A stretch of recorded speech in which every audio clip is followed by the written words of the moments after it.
আর গত শনিবার যুবভারতী ক্রীড়াঙ্গনে যে চূড়ান্ত বিশৃঙ্খলা সৃষ্টি হয়েছিল, যেখানে একেবারে দর্শকরা তাদের ক্ষোভ উগরে দিয়েছিলেন মেসিকে এক ঝলক দেখতে না পেয়ে, সেই যুবভারতী কাণ্ডের তদন্তে গতকালই এসআইটি গঠন করা হয়েছিল। আর আজ যুবভারতী ক্রীড়াঙ্গনে এসআইটির যারা তদন্তকারী আধিকারিকরা রয়েছেন তারা আজ গিয়েছিলেন।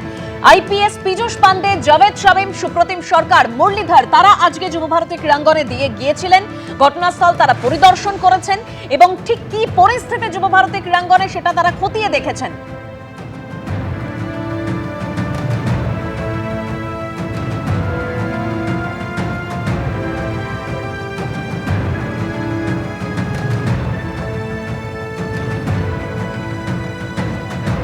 প্রথমে মাঠ পরিদর্শন এবং তার পরবর্তীকালে একেবারে যুবভারতী ক্রীড়াঙ্গন, সেই যুবভারতী ক্রীড়াঙ্গনের ঠিক পাশেই বিধাননগর কমিশনারেটের যে সিপি অফিস রয়েছে সেই অফিসে এসে পৌঁছালেন এসআইটি সদস্যরা এবং আসার পরবর্তীকালে তদন্ত বর্তমানে কোন পর্যায়ে রয়েছে, কি অবস্থা রয়েছে এবং যাদের গ্রেপ্তার করা হয়েছে, অন্যদিকে যে দুটি এফআইআর রয়েছে সেই এফআইআর সংক্রান্ত বিষয়ে একাধিক বিষয়ে তথ্য সংগ্রহ করেন এসআইটির সদস্যরা। এসআইটির সদস্যরা যখন সেখানে ছিলেন, বিধাননগর কমিশনারেটের সিপি এছাড়া বিধাননগর কমিশনারের উচ্চ পদস্থ আধিকারিকরা তারা সেখানে উপস্থিত থাকেন এবং গোটা বিষয়টি এসআইটির সদস্যদেরকে ব্রিফ করেন যে কি হয়েছিল 13 তারিখে এবং তার পরবর্তীকালে তারা কি পদক্ষেপ নিয়েছে সেই সংক্রান্ত বিষয়। একাধিক যে প্রশ্ন এসআইটির সদস্যরা তারা কিন্তু করেন যে গত 13 তারিখে যুবভারতী ক্রীড়াঙ্গনে ঠিক কি পরিস্থিতি তৈরি হয়েছিল, কেন এমন পরিস্থিতি হলো, কিভাবে গোটা বিষয় এত লোক ভেতরে প্রবেশ করলেন, সেই সমস্ত একাধিক বিষয় কিন্তু জানতে চান বলে জানতে পারছি। এবং ইতিমধ্যে এসআইটির সদস্যরা প্রথমে হচ্ছে যুবভারতী ক্রীড়াঙ্গন পরিদর্শন এবং তার পরবর্তীকালে একেবারে যে সিপি অফিসে গিয়ে বৈঠক করলেন এবং তারপর তারা সেখান থেকে বেরোলেন এবং আগামী দিনে যে তথ্য সংগ্রহ করেন সেই তথ্যের উপর ভিত্তি করে কিন্তু গোটা বিষয় খতিয়ে দেখবেন এসআইটির সদস্যরা। ক্যামেরা উজ্জ্বল ঘোষের সঙ্গে পার্থপ্রতিম ঘোষ, এবিপি আনন্দ, কলকাতা।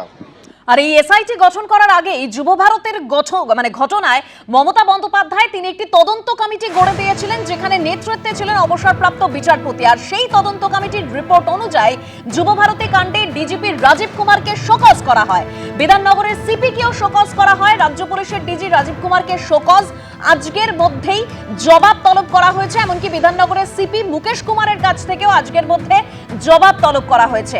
বিধাননগরের ডিসিপি অনিশ সরকারের বিরুদ্ধে বিভাগীয় তদন্তেরও নির্দেশ দেওয়া হয়েছে।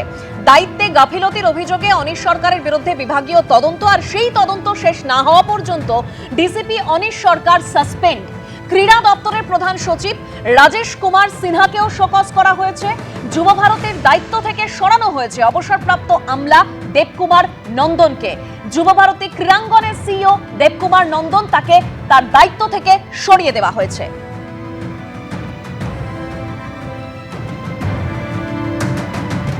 আর যুবভারতী কাণ্ডে ক্রীড়ামন্ত্রীর পদ থেকে অরূপ বিশ্বাস তিনি পদত্যাগ করেছেন। তদন্ত শেষ না হওয়া পর্যন্ত অরূপ বিশ্বাসকে অব্যাহতি, অরূপ বিশ্বাসের পদত্যাগের ইচ্ছাকে মর্যাদা জানিয়ে অব্যাহতি দিলেন মুখ্যমন্ত্রী মমতা বন্দ্যোপাধ্যায়।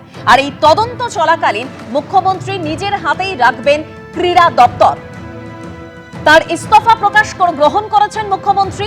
ক্রীড়ামন্ত্রীর পদ থেকে অব্যাহতি চেয়ে মুখ্যমন্ত্রীকে দেওয়া চিঠিতে অরূপ বিশ্বাস তিনি লিখেছেন, গত 13ই ডিসেম্বর 2025 কিংবদন্তি ফুটবলার মেসির কলকাতা সফরে বিবেকানন্দ যুবভারতী ক্রীড়াঙ্গনে যে পরিস্থিতি হয়েছিল তার পরিপ্রেক্ষিতে আপনি ইতিমধ্যেই তদন্ত কমিটি গঠন করেছেন। তাই নিরপেক্ষ তদন্তের স্বার্থে আমি ক্রীড়ামন্ত্রী হিসেবে আপনার কাছে অব্যাহতি চাইছি। আশা করি আপনি আমার এই অনুরোধ রাখবেন। অরূপ বিশ্বাসের অনুরোধে সাড়া দিয়ে মুখ্যমন্ত্রীর তরফে যেটা জানানো হয়, এই চিঠি অনুযায়ী 2025 সালের 13ই ডিসেম্বর বিবেকানন্দ যুবভারতী ক্রীড়াঙ্গনে যা ঘটেছে তার নিরপেক্ষ তদন্ত নিশ্চিত করার স্বার্থে ক্রীড়া দপ্তর থেকে অব্যাহতি নেওয়ার জন্য ক্রীড়ামন্ত্রীর আবেগ ও উদ্দেশ্যকে আমি সাধুবাদ জানাই। আমি মনে করি তিনি সম্পূর্ণরূপে সঠিক। নিরপেক্ষ তদন্ত শেষ না হওয়া পর্যন্ত আপাতত ক্রীড়া দপ্তরের দায়িত্ব আমার তত্ত্বাবধানেই থাকবে।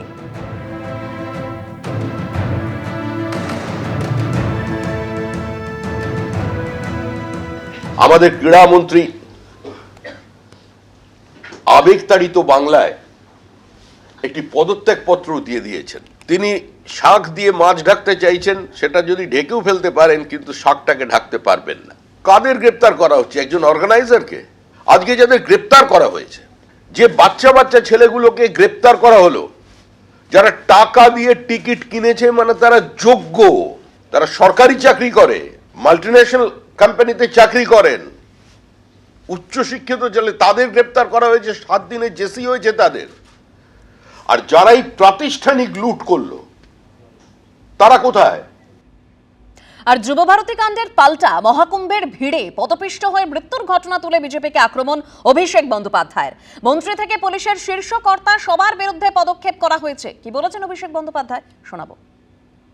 जिसका सरकार के राज में कुंभ में इतना लोग मारे गए, दिल्ली नई दिल्ली रेलवे स्टेशन में इतने लोग मारे गए, आप लोग जाके सवाल करते हैं उनसे? क्या योगी आदित्यनाथ से सवाल किया? आप सुकांतो मजूमदार से सवाल किए हैं?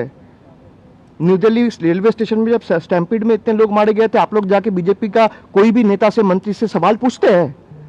मुख्य बंगाल में जो घटना हुआ उसके 1 घंटे के अंदर the chief minister has apologised.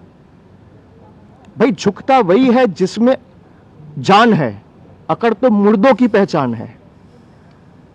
हम झुके हैं जनता के सामने।